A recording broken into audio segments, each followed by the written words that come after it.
అహంకారం తలకెక్కినోడు మాట్లాడిన మాటల్లో ఉన్నాయి ఇవి. అది కరెక్ట్ కాదు. ఎందుకంటే ఎలాంటి కళంకం లేనటువంటి రాజకీయ నాయకుడు పవన్ కళ్యాణ్ గారు. ఏ బాగ్దాద్ గజ దొంగ పేరు తెచ్చుకున్నవాడు జగన్మోహన్ రెడ్డి.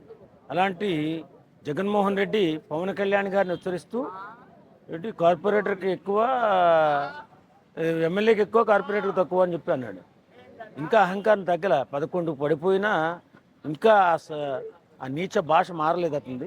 కాబట్టి ఆయనకి నేను చెప్పే సమాధానం ఒకటే, బాబు జగన్మోహన్ రెడ్డి, ఇప్పుడున్న సమకాలీన రాజకీయ నాయకుల్లో పవన్ కళ్యాణ్ లాంటి వ్యక్తి రాజకీయాలలో లేడు. ఆయన్ని నువ్వు ఎంత విమర్శిస్తే అంత పతనం అయిపోతావు. ఇది మాత్రం గుర్తుపెట్టుకో. నువ్వు సక్రమంగా పరిపాలన చేస్తుంటే నీకు ఈ పరిస్థితి వచ్చేది కాదు. ఇలాంటి నీచ సంస్కృతి నువ్వు చూపించావు కాబట్టి నీవు ఇంత పతనానికి పడిపోయావు. ఒకటి మాత్రం గుర్తుపెట్టుకో, నువ్వు ఎన్ని ఎత్తులేసినా, ఎన్ని నాటకాలు వేసినా, ఎంత సింపతి గెయిన్ చేసినా ఆంధ్ర ప్రజలు నిన్ను నమ్మే పరిస్థితుల్లో లేరు.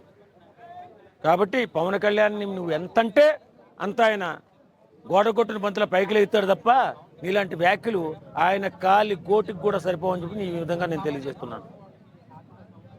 ఒకవేళ ఉంటే ప్రతిపక్షం ఏముండాలి, వేరే పార్టీ ఉండాలి, కూటమిలో ప్రతిపక్షం ఏమిటి అని అంటున్నాడు.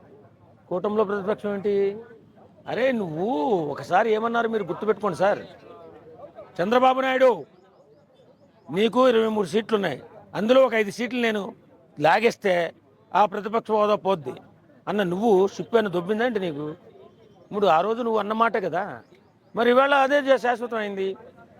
ఇప్పుడు సదాస్త దేవతలు ఉంటారని అంటారు, నువ్వు అన్నమాటే నీకు తగిలింది అది, అంతే తప్ప ఎవడో నీకు అన్యాయం చేయాల.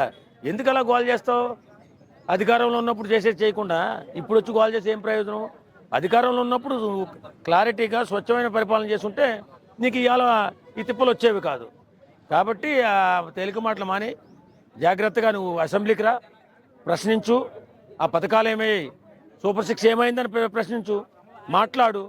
అక్కడ నీకు అవమానం చేస్తే రేపొద్దు నువ్వే సీఎం. వాళ్ళు ఇచ్చిన హామీ నిలబెట్టుకోకపోతే రేపొద్దు నువ్వే గొప్పవాడు అవుతావు.